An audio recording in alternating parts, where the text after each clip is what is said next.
ଯାହା ଘଟେ ତାହା ସର୍ବଦା ଆମର ମଙ୍ଗଳ ପାଇଁ ହିଁ ହୋଇଥାଏ। ମୋର ଏହି ତିନୋଟି କଥାକୁ ଧ୍ୟାନ ଦେଇ ଶୁଣନ୍ତୁ। ପ୍ରଥମ କଥା, ଯେଉଁ ବସ୍ତୁ ବା ବ୍ୟକ୍ତି ଆପଣଙ୍କଠାରୁ ଦୂରେଇ ଯାଇଛି, ସେଥିପାଇଁ କେବେ ହେଲେ ଅନୁଶୋଚନା କରନ୍ତୁ ନାହିଁ। କାରଣ ଶ୍ରୀକୃଷ୍ଣ କହନ୍ତି, ଯିଏ ଆପଣଙ୍କଠାରୁ ଅଲଗା ହୋଇଯାଏ ସିଏ ଆପଣଙ୍କ ଭାଗ୍ୟର ଅଂଶ ନଥିଲା ଏବଂ ଯିଏ ନୂଆ ହୋଇ ଆସେ ସିଏ ସର୍ବଦା କିଛି ଉତ୍ତମ ନେଇକି ଆସିଥାଏ। ଦ୍ୱିତୀୟ କଥା, ବିପତ୍ତି ସମୟରେ କେବେ ହେଲେ ବିଚଳିତ ହୁଅନ୍ତୁ ନାହିଁ।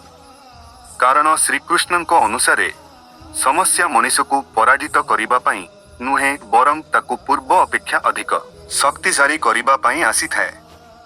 ତୃତୀୟ କଥା, ଯଦି ଜୀବନ ପଥରେ ବାଧାବିଘ୍ନ ଦେଖାଦିଏ ତେବେ ବୁଝିଯାଆନ୍ତୁ ଯେ ଭଗବାନ ଆପଣଙ୍କୁ କୌଣସି ଏକ ବଡ଼ ସଫଳତା ପାଇଁ ପ୍ରସ୍ତୁତ କରୁଛନ୍ତି। ପ୍ରତିଟି ପ୍ରତିବନ୍ଧକ ପଛରେ ଏକ ନୂତନ ସାମର୍ଥ୍ୟ ଲୁଚି ରହିଥାଏ।